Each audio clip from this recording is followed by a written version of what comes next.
जय श्री कृष्ण। गीता का तीसरा अध्याय 27वां श्लोक, जहां कर्म योग की बात हो रही है।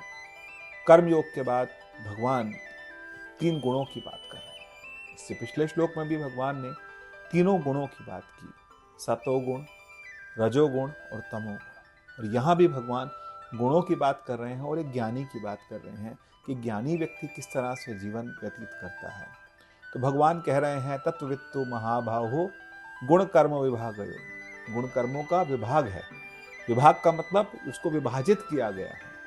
गुणा गुणेषु वर्तन्ते इति मत्वा न सज्जते। गुण जो है गुणों में वर्तते हैं। आइए इसको थोड़ा समझते हैं। भगवान कह रहे हैं, हे महाबाहु अर्जुन, क्योंकि अर्जुन बहुत वीर थे, अर्जुन महाबाहु थे, बाहुबली थे वो। और अर्जुन से कहा, हे महाबाहु अर्जुन, प्रबुद्ध पुरुष आत्मा को गुणों एवं कर्मों से पृथक मानते हैं। प्रबुद्ध का मतलब होता है जो ज्ञानी पुरुष हैं, वो आत्मा को और गुणों को और कर्मों को पृथक मानते हैं। वे समझते हैं कि केवल गुण ही, इंद्रियां ही, मन ही, इसी में गुणों में ही वर्त रहे हैं। गुण गुणों के बीच में ही है, बोध के विषयों के रूप में विचरते रहते हैं। इस तरह से वे इसमें उलझते नहीं हैं। अर्थात भगवान ये कहना चाह रहे हैं कि मनुष्य जो है, साधारण मनुष्य गुणों में ही लग जाता है और गुणों में अपने मन, बुद्धि, चित्त, अहंकार को पूर्णतः लगा लेता है।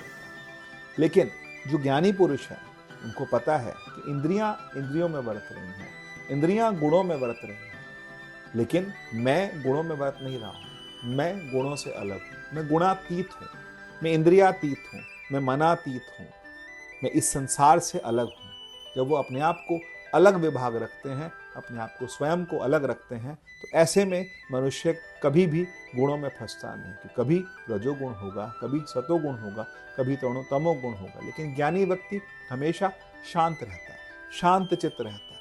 वो अपना चित्त जो है वो परमात्मा से जोड़े रखता है। उन्हें पता है कि ये जो इंद्रियां हैं, वे इंद्रियों में बरतती रहेंगी, ये संसार में बरतता रहेगा। जैसे हम समझें, एक नाम आता है हमारे यहाँ राजा जनक का। राजा जनक, जिनके लिए नाम आता है विदेह। विदेह का मतलब होता है कि देह होते हुए वो देह का उनको आभास नहीं था, विदेह थे। विदेह का मतलब उनको देह का आभास नहीं था। देह जो है वो कहीं भी लगा हुआ है, लेकिन किसी से स्पर्श भी हो जाएगा, किसी के साथ वरत भी रहा होगा, लेकिन उनका मन, उनकी बुद्धि, उनका चित्त, उनका अहंकार वो सिर्फ परमात्मा में लगा हुआ है। उनका अंतःकरण पूरा का पूरा परमात्मा में लगा हुआ है। जैसे हम लोग कभी कभी देखते हैं कि कोई संत महापुरुष किसी काम में लगे हुए हैं।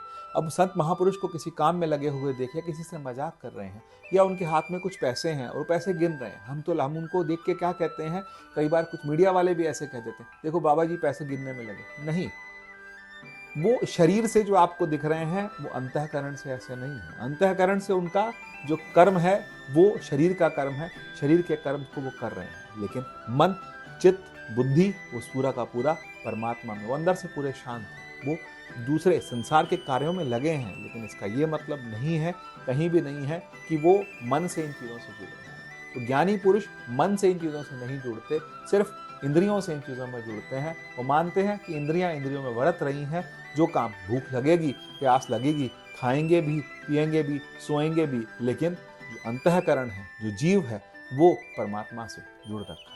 ये सिद्धांत है। इस सिद्धांत का प्रतिपादन भगवान इस 27वें श्लोक में कर रहे हैं। गुणा गुणेषु वर्तन्ते। गुण जो है गुणों में बरत रहे हैं। इति मत्वा न सज्जते। इसीलिए जो है इसमें उलझते नहीं है, वो इस संसार में उलझते नहीं है, वो पूरी तरह सुलझे हुए हैं और हमें भी सुलझाते हैं। जय श्री कृष्ण।